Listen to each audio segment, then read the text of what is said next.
देखिए आपका corruption act का सेक्शन आपका अब जो हमें पढ़ना है।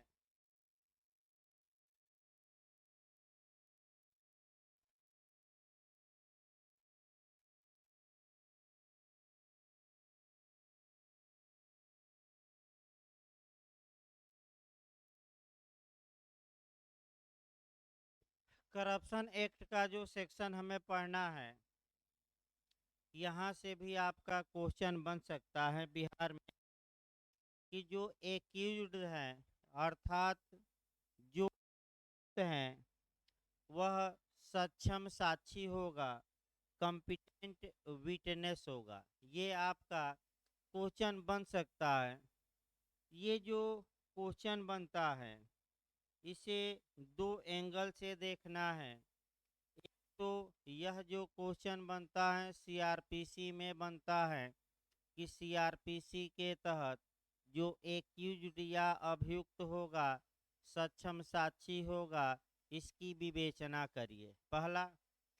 दूसरा आपका यही क्वेश्चन करप्शन एक्ट में भी बन सकता है और सेक्शन 21 के तहत। तो सेक्शन 21 के तहत जो प्रावधान है वह अच्छे से तैयार रखना है। और जब भी आप सेक्शन 21 पढ़िए, आप कह सकते हैं कि आपका अनुच्छेद यानी कि कॉन्स्टिट्यूशन का आर्टिकल 20 का क्लाज 3 भी पढ़ना है, प्रोटेक्शन अगेंस्ट सेल्फ इनक्रिमिनेशन। फिर एविडेंस की धारा 118 भी पढ़ना है। देखिए आप कैसे इस क्वेश्चन को डील करेंगे। भारतीय संविधान के अनुच्छेद, संविधान से उठाइएगा, भारतीय संविधान के अनुच्छेद 20 के क्लाज 3 में यह प्रत्येक अभियुक्त का मूल अधिकार होगा कि किसी अभियुक्त को उसके विरुद्ध साक्ष्य देने के लिए बाध्य नहीं किया जाएगा, विवश नहीं किया जाएगा, मजबूर नहीं किया जाएगा। ये अनुच्छेद 20 के किस क्लाज में है? 3 में। तत्पश्चात इस उद्देश्य की पूर्ति के लिए आपका इस उद्देश्य की पूर्ति के लिए करप्शन एक्ट की धारा 21 में प्रावधान किया गया है। और मुख्य रूप से प्रावधान आपका क्या है? तो 20 हाँ में प्रावधान किया गया है।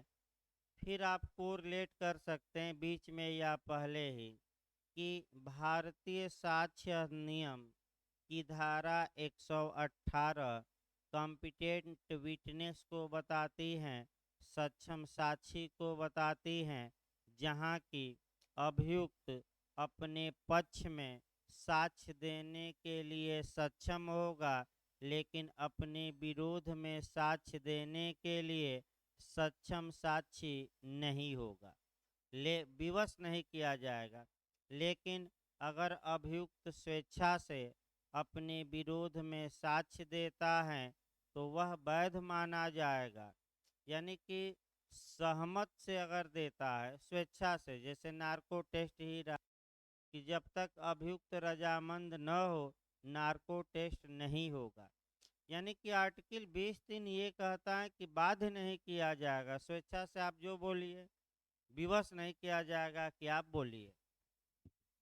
अब सीआरपीसी के सेक्शन 215 में भी आपका ऐसा ही प्रावधान है, जहां स्पष्ट बताया गया है कि अभियुक्त अपने फेवर में या अपने साथ विचारणीय लोगों के फेवर में, विरोध में नहीं, याद रखिए, फेवर में साक्ष्य देने के लिए कॉम्पिटेंट विटनेस होगा, सक्षम साक्षी होगा।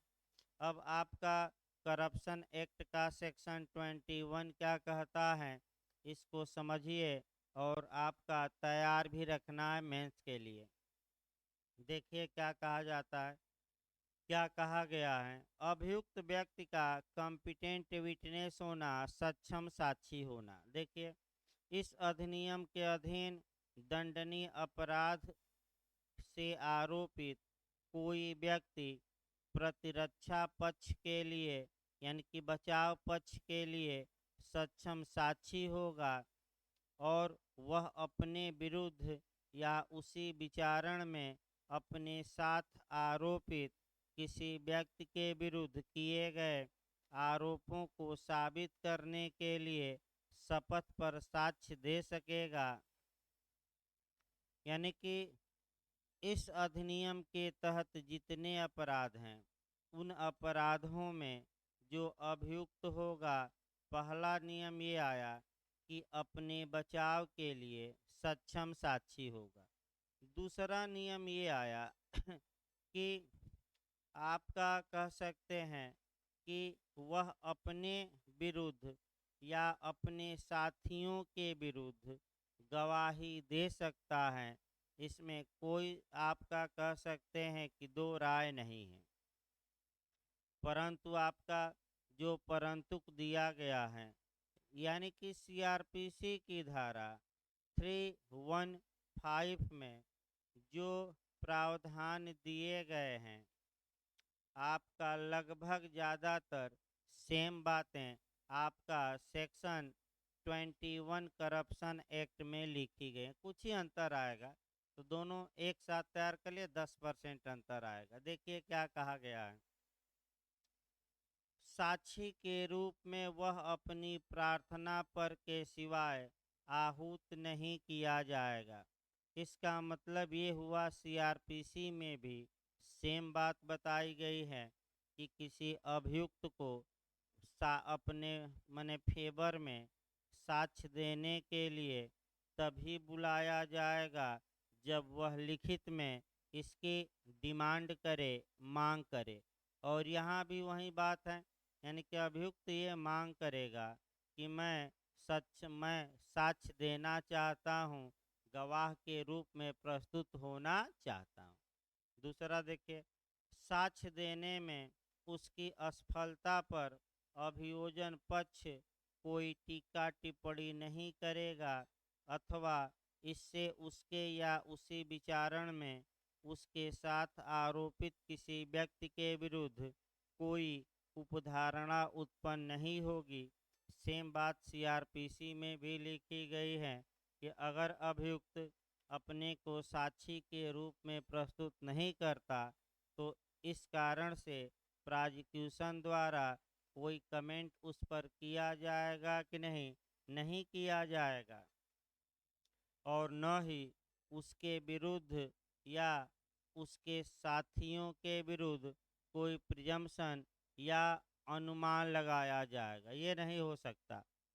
सी देखिए क्या कहता है, कोई ऐसा प्रश्न जिसकी प्रकृति यह दर्शित करने की है कि जिस अपराध का आरोप उस पर लगाया गया है उससे भिन्न अपराध उसने किया है, यदि वह उसके लिए सिद्ध दोष हो चुका है या वह बुरे चरित्र का है, उससे उस दशा में के सिवाय न पूछा जाएगा या पूछे जाने पर उसका उत्तर देने की उससे अपेक्षा नहीं की जाएगी, जिसमें यानी कि ये जो लाइन है घुमावदार है, घुमावदार इसको ऐसे आप लिख सकते हैं कि अभियुक्त से जो प्रश्न पूछे जाएंगे अगर उनकी प्रकृति आपका ये है कि क्या वह पहले सिद्ध दोष या कन्विक्ट किसी अपराध में हो चुका है या क्या वह बुरे चरित्र का, बैड कैरेक्टर का है, सामान्यतः ऐसा कोई प्रश्न उससे पूछा नहीं जाएगा। मैंने प्रश्न अगर पूछा भी जाता है तो उसे उत्तर देने की अपेक्षा नहीं की जाएगी। पूछ देखिए फिर एक बार, प्रश्न पूछा जा सकता है लेकिन उत्तर देने के लिए अभियुक्त बाध्य नहीं। इस प्रावधान को सीआरपीसी की धारा आप सीआरपीसी की धारा 315 315 में तो है ही, एक एविडेंस की भी धारा में है 153 का 153, यानी कि सेक्शन 153 में भी ऐसा ही कुछ प्रावधान मिलता है। फिर एक बार देखिए, तब इसको बताया जाए। खंड सी काफ़ी टेक्निकल है, घुमावदार हैं। कोई भी ऐसा प्रश्न जिसका आपका नेचर यह दर्शित करने का है कि जिस अपराध का आरोप उस पर लगाया गया है उससे भिन्न अपराध उसने किया है, यदि वह उसके लिए सिद्ध दोष हो चुका है या वह बुरे चरित्र का है, तो सामान्यतः उससे अगर इस बारे में प्रश्न पूछा जाता है तो उत्तर देने की अपेक्षा या आशा उससे नहीं की जाएगी। लेकिन यह विधि का पूर्ण नियम नहीं है। निम्नलिखित दशाओं में ऐसे प्रश्नों का भी उत्तर देने की अपेक्षा की जा सकेगी, और वह दशाएं कहाँ दी गई हैं? नीचे, यानी कि फर्स्ट सेकंड में। तो घुमावदार क्वेश्चन है, शब्दों का जाल है। देखिए फर्स्ट क्या कहता है। इस बात का सबूत कि उसने ऐसा अपराध किया है या उसके लिए वह सिद्ध दोष हो चुका है, यह दर्शित करने के लिए ग्राह्य साक्ष्य है कि वह उस अपराध का दोषी है जिसका आरोप उस पर लगाया गया है। इसके लिए उसे उत्तर देने के लिए विवश की उत्तर देने की अपेक्षा की जाएगी। यानी कि फिर एक बार देखिए, इस बात का सबूत है कि उसने ऐसा अपराध किया है या उसके लिए वह पहले एक बार सिद्ध दोष हो चुका है, यह दर्शित करने के लिए ग्राह्य साक्ष्य है कि वह उस अपराध का दोषी है जिसका आरोप उस पर लगाया गया है। सेकंड कहा जा रहा है, उसने स्वयं या अपने प्लीडर द्वारा अभियोजन पक्ष के किसी साक्षी से अपना अच्छा चरित्र सिद्ध करने की दृष्टि से कोई प्रश्न पूछा है या अपने अच्छे चरित्र का साक्ष्य दिया है। इसको आप जोड़ सकते हैं एविडेंस की धारा आपका 53 से और 54 से।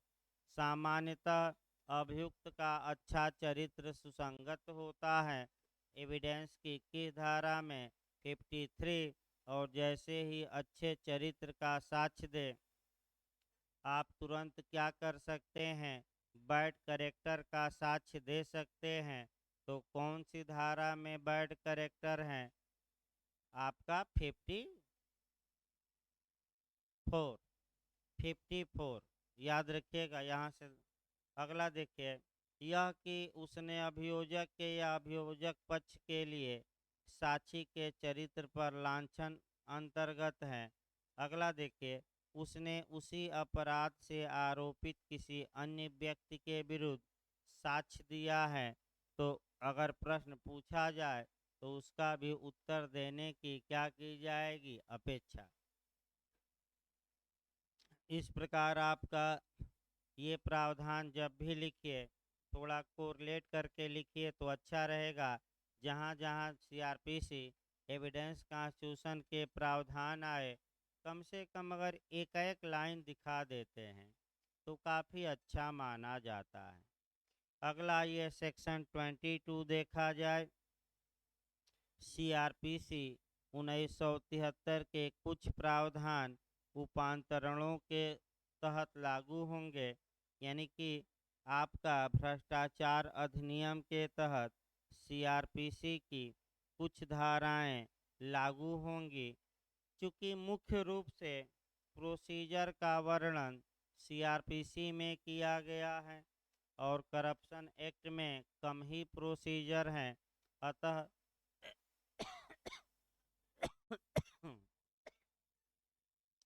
जो प्रक्रियाएं करप्शन एक्ट में नहीं हैं उनके लिए सीआरपीसी लागू होगी, और कुछ जो सीआरपीसी में प्रावधान हैं उसमें कुछ संशोधन करके बताया गया है कि भ्रष्टाचार अधिनियम में सीआरपीसी लागू होगी। तो ये भी आपको नहीं देखना है। सेक्शन 24 रिपील है। 25 आपका कह सकते हैं सेना नौसेना। 26 भी आपका कह सकते हैं, ये भी आपका नहीं पढ़ना है। 26 भी छोड़ देना है। 27 अपील और पुनरीक्षण, एक लाइन का उसी में कहीं पुछल्ला जोड़ सकता है, ये देख लिया जाए आपका।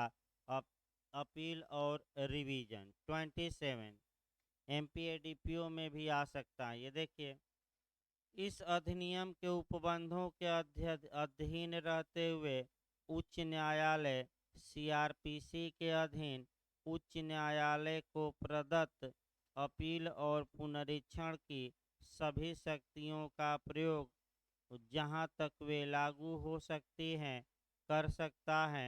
मानो विशेष न्यायाधीश का उच्च न्यायालय की स्थानीय सीमाओं के भीतर मामलों का विचारण करने वाला कोर्ट ऑफ सेशन यानी कि सत्र न्यायालय है।